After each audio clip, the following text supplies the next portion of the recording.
सेवितं कपित्थजम्बो फलचारुभक्षणम् उमासुतं शोकविनाशकारकं नमामि विघ्नेश्वरपादपङ्कजम्। विघ्नेश्वराय वरदाय सुरप्रियाय लंबोदराय शकलाय जगद्धिताय नागाननाय सुतये मध्ये सुतब्धिमणमण्डपरत्नवेद्यां सिंहासनोपरि गतां परपेतवस्त्रां पीताम्बरणमाल्य विभूषिताङ्गीं देवीं नमामि धृतमुद्गर्भैर्जिह्वां जीवाग्रमादाय करेण देवीं वामेन शत्रुं परिपीडयन्तीं गदा विघातेन च दक्षिणेन पीताम्बराढ्यां द्विभुजां नमामि। सदाशिवसमारम्भां शङ्कराचार्यमध्यमाम् शंकरानंद सरस्वती पर्यंतां वंदे गुरुपरंपराम्। उपस्थित यज्ञ के आचार्य माई महाराज और पंचदश नाम निरंजनी अखाड़ा के विभिन्न बावन मढ़ियों में से महंत संत थानापति आदि विभिन्न पदों से अलंकृत संत वृंद कुशाल भारती जी, सुशाल भारती जी, आलोक जी, अशोक भारती जी महाराज, महंत लक्ष्मी भारती, महंत रघुनाथ गिरी, कृष्ण राठी, देवी भागवत के राम सिंह आदि सनातन महाकुंभ समिति के अध्यक्ष, उपाध्यक्ष, महामंत्री, कोषाध्यक्ष, प्रचार मंत्री, संगठन मंत्री एवं उनके टीम के संपूर्ण सदस्य वृंद, यज्ञ के उपाचार्य, ऋत्विक वृंद, यजमान वृंद, आस्था, श्रद्धा, भक्ति, महाकाली, महालक्ष्मी, महासरस्वती स्वरूपा, मातृशक्ति, भगवत कथानुरागी सज्जनों, मीडिया के पत्रकार बंधुओं, यह यज्ञ चातुर्मास यज्ञ के रूप में, जैसे अभी माई महाराज ने बताया, अपनी गति पूर्णता की ओर यज्ञ सर है। दो तरह के यज्ञ हैं, एक व्यष्टि और एक समष्टि। व्यष्टि मतलब जहां एक आदमी का कल्याण नहीं तो हो व्यष्टि, जहां सृष्टि के संपूर्ण जलचर, थलचर, नभचर के जीवों के जीव मात्र का कल्याण नहीं तो हो, उस विधा को हम समष्टि यज्ञ कहते हैं। यज्ञ एक दिवसीय, त्रिदिवसीय, पंचदिवसीय, 9 दिवसीय, 1 मास, 2 मास, 3 मास, 4 मास, खड़ मास, 1 वर्ष, 3 वर्ष, 5 वर्ष, 11 वर्ष तक इस धरा पर हमारे पूर्वजों, ऋषि, महर्षि, परमर्षि, संतों ने यज्ञ को संपन्न किया था। यज्ञो विश्वस्य भुवनस्य नाभि, विश्व ब्रह्मांड की नाभि के रूप में यज्ञ इस धरा पर थे। यज्ञ जैसे यहाँ सृष्टि अनादि है, वैसे यज्ञ की परंपरा अनादिकाल से है। ऋग्वेद का जो पहला सूक्त है अग्नि सूक्त, जिसका अग्नि सूक्त में यज्ञ की महिमा का वर्णन निरूपण मिलता है। अग्नि ईले पुरोहितम यज्ञस्य देव ऋत्विजम अग्नि कस्मात होतारम विश्ववेदसम। विश्व में शांति के लिए, जनता के कल्याण के लिए, जजमान की इच्छाओं की पूर्ति के लिए यज्ञ अनादि परिपाटी रही है। कोई ऐसी विधा नहीं जो इस धरा पर आप चिंतन करें, यम यम चिंतते कामम तम तम प्राप्नोति भूतले पुमान। इस भूमंडल में जो मनुष्य चिंतन करे, विधि पूर्वक अग्नि में दी गई आहुतियों से वो फल को प्राप्त कर लेता है।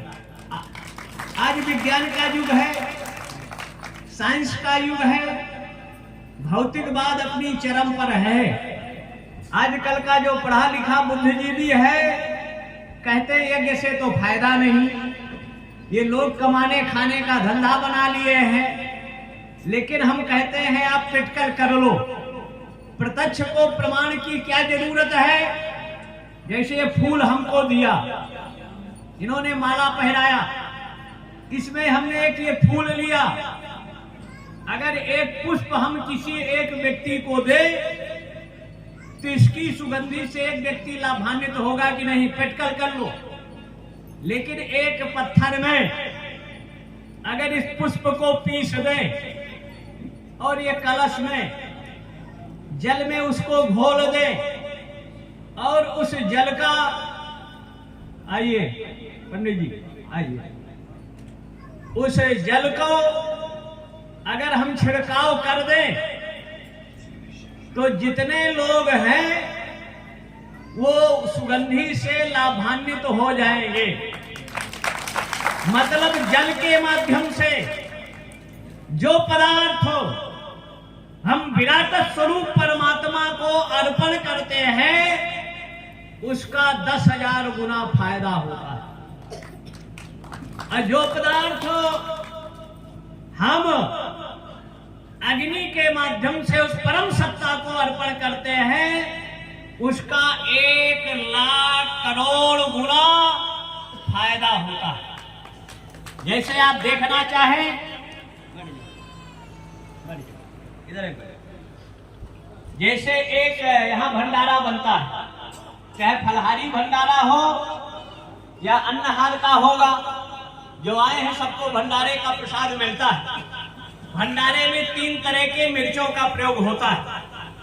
एक लाल मिर्च चूर्ण के रूप में, एक गोलकी काली मिर्च के रूप में, एक ग्रीन हरी मिर्च के रूप में।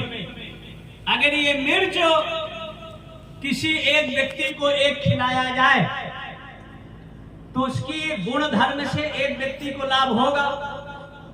लेकिन अगर 100 ग्राम अग्नि यहां ले आओ और उसी मिर्ची की आहुति दे दो तो उसका जो सूक्ष्म अंश निकलेगा तो उससे करोड़ों लोगों को लाभ होगा कि नहीं। यही हमारा यज्ञ का विज्ञान है, यही परा विज्ञान है, अध्यात्म का विज्ञान है। लेकिन जो लोग यज्ञ का मखौल उड़ाते हैं वो इसके ज्ञान से अनभिज्ञ, अल्पज्ञ और अल्प बुद्धिमता का परिचायक है। यज्ञ आखिर हम करें क्यों? तो हर व्यक्ति के जीवन में 5 तरह के पाप होते हैं। उन पापों से छुटकारा पाने का माध्यम यज्ञ होता है। जैसे आप पृथ्वी पर चलते हो तो बहुत से छोटे छोटे कीड़े आपके पैरों के नीचे दबकर मर जाते हैं।